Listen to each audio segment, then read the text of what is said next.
My mom had me when she was 17 years old, and she was still in high school. Levels of fame and wealth that are hard to comprehend. Our stock peaked somewhere around $113. Our stock went down to $6. As a result of going up 70% this year, you have become the wealthiest man in the world. Imagine quitting a high-paying job on Wall Street to start an online bookstore from your garage. Imagine driving across America while writing a business plan on a laptop, knowing that there was a very high chance you would fail. Now imagine turning that small bookstore into one of the most powerful companies in human history. A company that transformed shopping, cloud computing, entertainment, artificial intelligence, and even space exploration. This is the story of Jeff Bezos, a story of risk, ambition, obsession, and one of the greatest business journeys ever told. Jeff Bezos was born on January 12, 1964, in Albuquerque, New Mexico. His mother, Jackie, was only a teenager when she gave birth to him. Life was not easy. His biological father left early, and for a time the family struggled financially. A few years later, Jackie married Miguel Bezos, a Cuban immigrant who had come to the United States with almost nothing. Miguel adopted Jeff and gave him his last name. From a very young age, Jeff showed unusual curiosity. He loved taking things apart just to understand how they worked. As a child, he reportedly dismantled his crib using a screwdriver because he wanted a real bed. Many children play with toys. Jeff preferred to experiment. He spent hours reading books, building gadgets, and exploring science. During summers, he stayed at his grandfather's ranch in Texas. There, he learned important lessons that would stay with him for the rest of his life. His grandfather taught him self-reliance. If something broke, you fixed it. If there was a problem, you solved it. Instead of complaining, you got to work. These values would later become a major part of Jeff Bezos's personality and leadership style.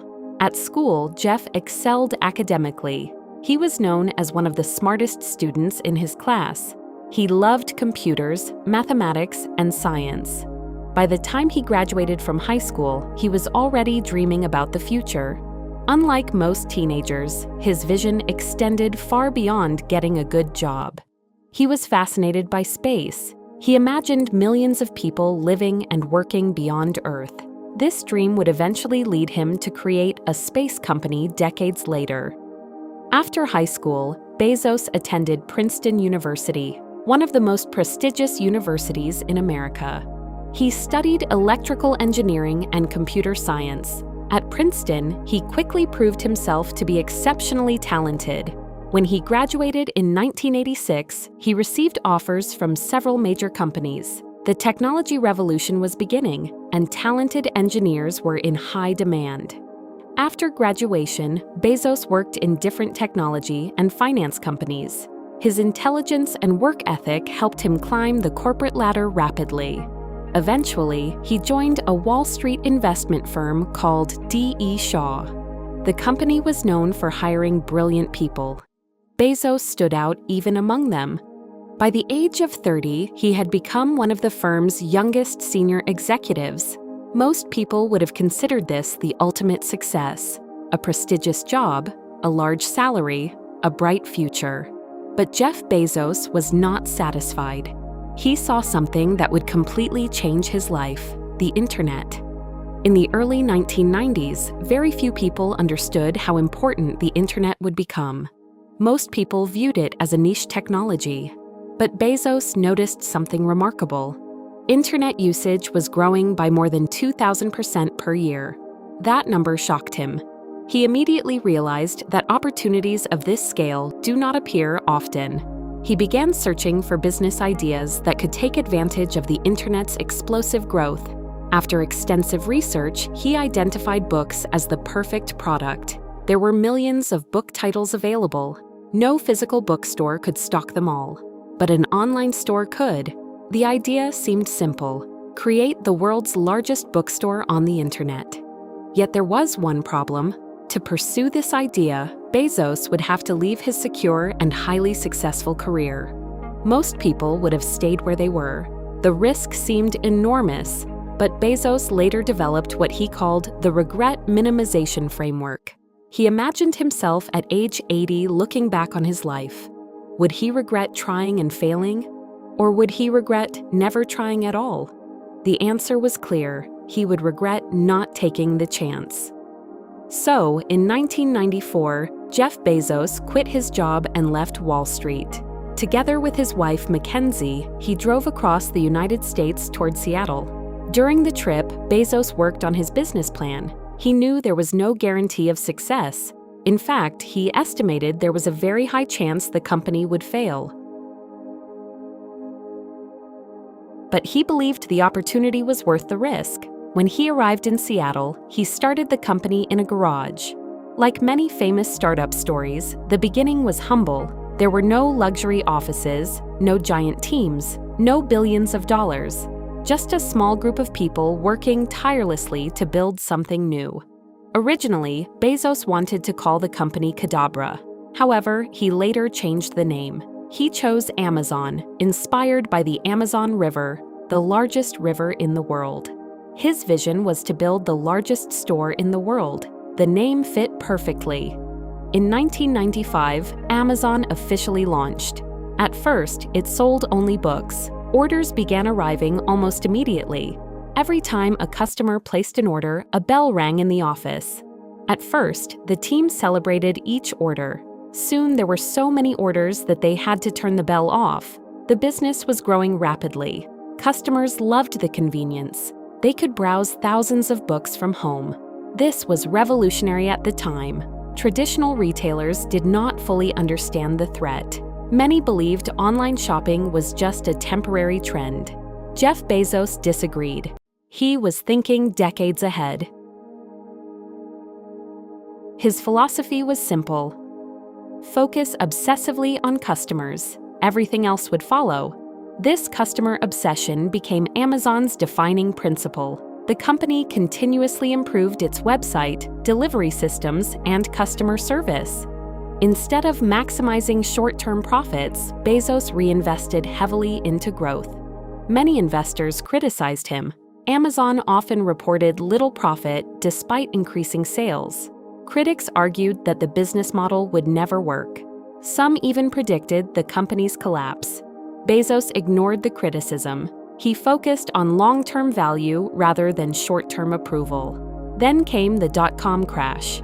In the late 1990s, internet companies experienced enormous hype. Investors poured money into startups. Many companies achieved billion-dollar valuations despite having weak business models.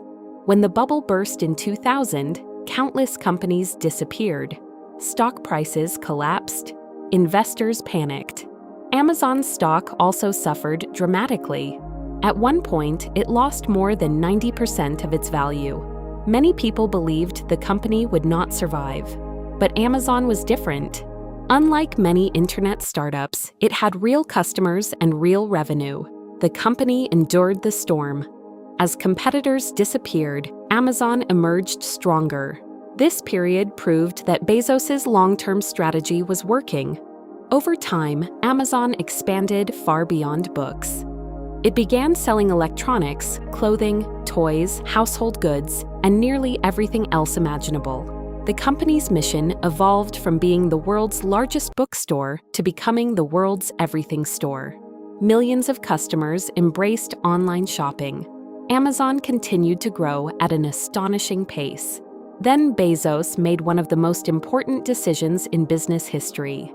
He created Amazon Web Services, commonly known as AWS. At first, many people did not understand its significance. AWS provided cloud computing services. Instead of buying expensive servers, businesses could rent computing power from Amazon. Today, this sounds normal. At the time, it was revolutionary. AWS became the foundation of modern internet infrastructure. Thousands of startups and major corporations rely on it. Many of the websites and applications people use every day operate on Amazon's cloud services. AWS eventually became one of Amazon's most profitable businesses. It generated billions of dollars and helped transform Amazon into a technology powerhouse. Meanwhile, Bezos continued pushing innovation. Amazon introduced Prime membership. For an annual fee, customers received faster shipping and other benefits. Many analysts doubted the idea. Shipping costs were expensive. Critics questioned whether the program could succeed. But Prime became one of the company's greatest achievements. Customers loved the convenience. Membership numbers exploded. Prime increased customer loyalty and strengthened Amazon's competitive advantage. As Amazon expanded, so did Jeff Bezos' wealth. His ownership stake in the company became increasingly valuable. Eventually, he became one of the richest people in the world.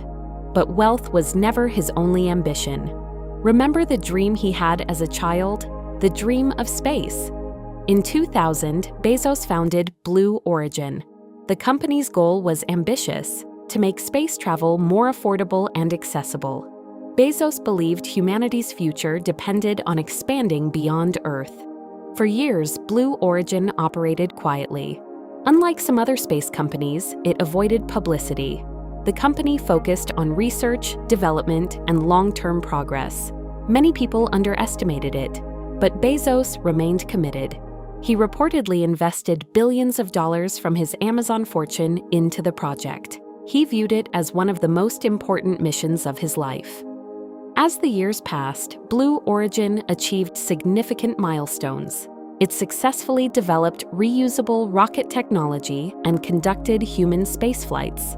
For Bezos, these achievements represented progress toward a future he had imagined since childhood. Meanwhile, Amazon continued expanding into new industries. The company entered entertainment through Prime Video. It acquired businesses. It developed smart devices. It invested in artificial intelligence. Its influence spread across the global economy. By the late 2000s and 10s, Amazon had become one of the most valuable companies in the world. Jeff Bezos had gone from a garage entrepreneur to one of the most influential business leaders in history. But success brought challenges. Amazon faced increasing scrutiny. Critics questioned its size and power. Governments investigated competition concerns. Labor practices became a subject of public debate. As one of the most visible CEOs in the world, Bezos found himself constantly under public attention. Leadership at that scale is never simple. Every decision affects millions of people. Yet Bezos continued emphasizing innovation and customer focus. In 2021, he made another surprising announcement. After more than 25 years as Amazon's CEO, he would step down from the role. Many people were shocked. Bezos had become synonymous with Amazon. However, he believed the company was strong enough to continue without him leading day-to-day operations. He transitioned to the role of executive chairman. This allowed him to dedicate more time to other projects, including Blue Origin and philanthropy. By this point, his impact on the world was undeniable. Amazon had fundamentally changed how people shop. AWS had transformed how businesses use technology. Blue Origin was helping push the boundaries of space exploration. Few entrepreneurs in history have influenced as many industries. What makes Jeff Bezos' story remarkable is not simply the amount of money he earned. Many people focus on his wealth, but the deeper lesson lies elsewhere. His success came from thinking differently. He was willing to make unpopular decisions. He accepted criticism. He embraced long-term thinking. While others focused on the next quarter, he focused on the next decade. He understood that innovation often requires patience. Many of Amazon's most successful initiatives looked risky or foolish in their early stages. Yet Bezos continued investing because he believed in the future. Another important lesson is the power of customer obsession. Many companies focus primarily on competitors. Bezos focused on customers. He believed that if customers remained happy, success would eventually follow. This philosophy became one of the foundations of Amazon's growth. His journey also highlights the importance of taking calculated risks. Leaving a prestigious Wall Street career was not easy. Starting a company in a garage was not safe. building cloud computing infrastructure before most people understood the internet was not obvious. Investing billions into space exploration was not conventional. Yet these bold decisions shaped his legacy. Today, Jeff Bezos remains one of the most influential entrepreneurs of modern times. His story demonstrates how a single idea, pursued relentlessly over decades, can transform industries and reshape the world. From a curious child who loved science and technology, to a young executive on Wall Street, to the founder of Amazon and Blue Origin, his journey is a powerful reminder that extraordinary achievements often begin with a simple willingness to take a chance. Because in the end, the biggest risk is not failure. The biggest risk is never trying at all. And that is exactly the lesson Jeff Bezos chose to live by.